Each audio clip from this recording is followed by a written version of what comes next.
location was about 7 miles north of Point Pleasant, and they were within the boundaries of a 2,500-acre area known as the McClintock Wildlife Station. When the Scarberries and Mallets spotted the red lights, they stopped the car, then quickly guessed that the lights were the eyes of some large animal. These eyes glowed. Roger Scarberry later reported that the animal was shaped like a man, but bigger, maybe 6.5 or 7 feet tall, with big wings folded across its back. At the time, the 4 individuals in the Scarberry car were all terrified, so the driver drove the vehicle along Route 62 with the strange oversized but man-like creature in apparent pursuit, while the car sometimes reached speeds in excess of 100 miles per hour.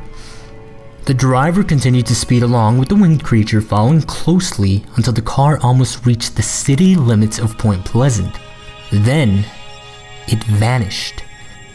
The couples were so shaken, they drove immediately to the Madison County Courthouse and reported this terrifying incident to Deputy Millard Halstead. The deputy took the young adults and the story of their experience very seriously, as he had never known any of the individuals to be troublemakers before. Also, the state of fear the 2 couples exhibited showed Halstead that their fears and shared experience was legitimate, even if the episode could not be reasonably explained at the time. Halstead had the Scarberry and Mallet couples turn their vehicle around and drive back to the site where they first noticed the red eyes. Halstead followed the Scarberry vehicle and nosed around the site of the out-of-service old TNT factory, but found nothing amiss and no trace of the creature.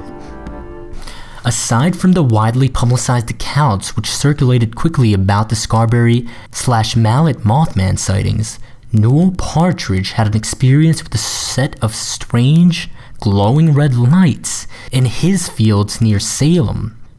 This event occurred more than 100 miles northward of Point Pleasant. Partridge's dog Bandit disappeared on the night in question and was never seen again. The dog's behavior that night was described as strange. Bandit was acting up. No explanations exist to this day about what happened to Bandit after the shepherd dog dashed out into the field. Weeks later, after the freaky incident, Partridge would tell friends and family quite often that he would not be surprised to someday find the body of Bandit expired somewhere nearby. Partridge attempted some searches for his trusted companion several times in the weeks following the sightings of the lights, but he never found Bandit. No signs of Bandit ever turned up. The sightings of the so-called Mothman were not the only things that happened. Lights had been spotted around the skies of that particular TNT plant, and cars would stall along the road without any explanation. There were even reported cases of poltergeists. Locked doors would open and close sporadically, and there would be strange sounds within houses, as well as voices that were not explainable. But the weirdness of it all did not stop there. There was a reporter named Mary Hyre, who was the Point Pleasant correspondent for the Athens/Ohio newspaper The Messenger. She wrote a lot about these local sightings. After one very strange weekend, she had over 500 phone calls from people who said that they saw strange lights and strange things in the sky. During one night in January 1967, she was working late in her office in the county courthouse, and a man walked in the door. He was described as very short and had strange eyes that were covered with thick glasses. He also had long black hair that was cut squarely like a bowl haircut. Hyre said that he spoke in a low, halty voice, and he asked for directions to Welsh, West Virginia. She thought that he had some sort of speech impediment, and for some reason, he terrified her. She said that he kept getting closer and closer and that his funny eyes were staring almost hypnotically. She was alarmed and scared, So she summoned the newspaper circulation manager to her office, and they spoke to this person together. She said that at one point in the discussion, she answered the telephone when it rang, and she noticed the little man pick up a pen from her desk. He looked at it in amazement as if he had never seen a pen before. Then he grabbed the pen, laughed loudly, and ran out of the building. A couple of weeks went by, and then Heyer was crossing the street near her office when she saw that same man. He appeared surprised when he realized she was watching, and so he turned away and ran for a large black car that suddenly came around the corner. The little man climbed in, and it quickly drove away.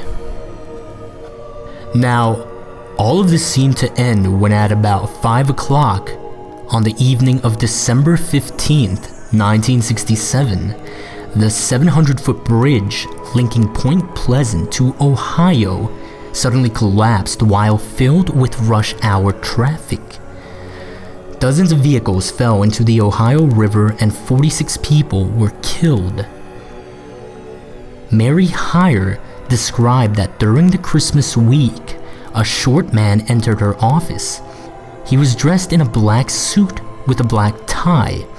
He was not interested in the bridge disaster, she said, but he wanted to know about the local UFO sightings.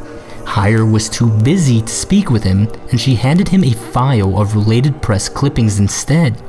He was not interested in them, and he insisted on speaking with her. She finally dismissed him from her office. During that same night, an identically described man visited the home of several witnesses in the area who had reported seeing the lights in the sky. He made all of them very uneasy and uncomfortable. While claiming to be a reporter from Cambridge, Ohio, he inadvertently admitted that he did not know where Columbus, Ohio was, even though the two towns are just a few miles apart. In West Virginia, there is now a plaque adorning the base of a statue. On this plaque, it says, "On a chilly November night in 1966, two young couples drove into the TNT area north of Point Pleasant, West Virginia, when they realized they were not alone. What they saw that night has evolved into one of the great mysteries of all time. Hence, the Mothman legacy began.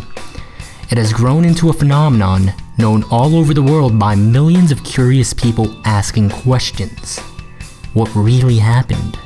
What did these people see? Has it been seen since? It still sparks the world's curiosity.